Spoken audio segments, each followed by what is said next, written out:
was conducted right after the establishment of Dasmariñas Seminary in 1866. The church and convent was the site of bloodshed during the Battle of Perez Dasmariñas and Philippine Revolution against Spain. It was declared as an important historical structure by the National Historical Institute. Now National Historical Commission of the Philippines with the placing of a historical market in 1982. Ano masasabi mo sa pagkain natin? Sarap.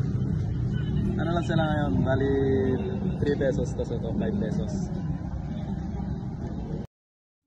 Dasmariñas' 2025 population is now estimated at 839,131, which shows continued growth.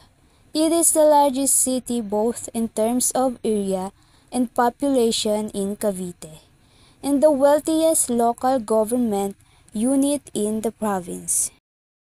Dasmariñas, Cavite has a history that began as a barrio of Imus and grew into a town named Perez Dasmariñas in 1867, honored the Spanish governor General Gomez Perez Dasmariñas. It played a strategic role during the Philippine Revolution, particularly the Battle of Pasong Santol, and later became a component city in 2009. Its name was shortened to Dasmariñas during the American period. Now, we are in the city remains important heritage site, the Concepcion Parish Church, which carries Spanish colonial architecture legacy and functional both for religious venue and historical landmark. The Paro-Paro Festival is held on November 26th, city of Dasmariñas. And there are a lot of activities that include street dancing, colorful clothes, costume fitting, butterfly wings, parades involving school organization or civil groups. The municipality now, city of Dasmariñas, was originally named Perez Dasmariñas after the Spanish Governor General Gomez Perez Dasmariñas. They later dropped Perez to become just Dasmariñas right now.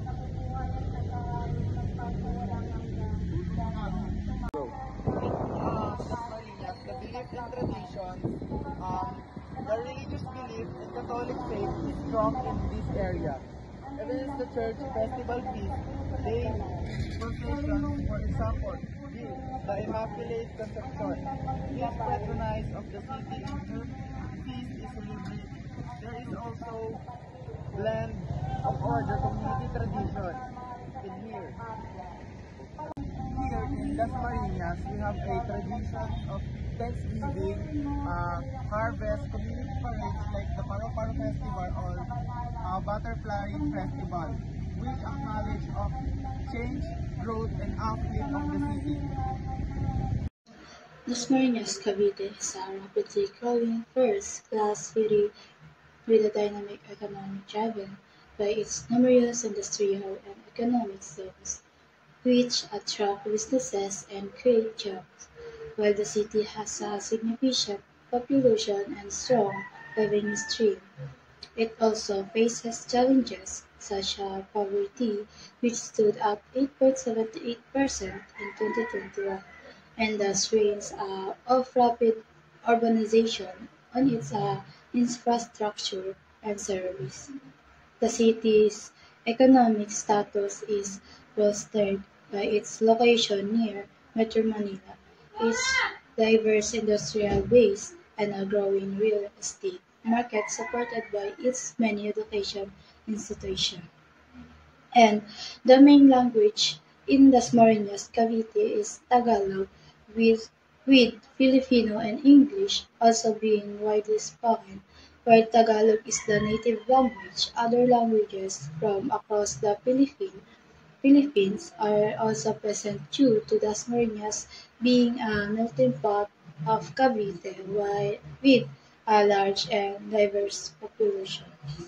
The Immaculate Conception Parish Church, also known as Dasmariñas Church, is the first Roman Catholic parish church in the city of Dasmariñas, province of Cavite, Philippines. It is under the jurisdiction of the Diocese of Imus. The stone church was constructed right after the establishment of Dasmariñas as a separate parish in 1866. The church and convent was the site of bloodshed during the Battle of Perez, Dasmariñas of the Philippines. Revolution against Spain.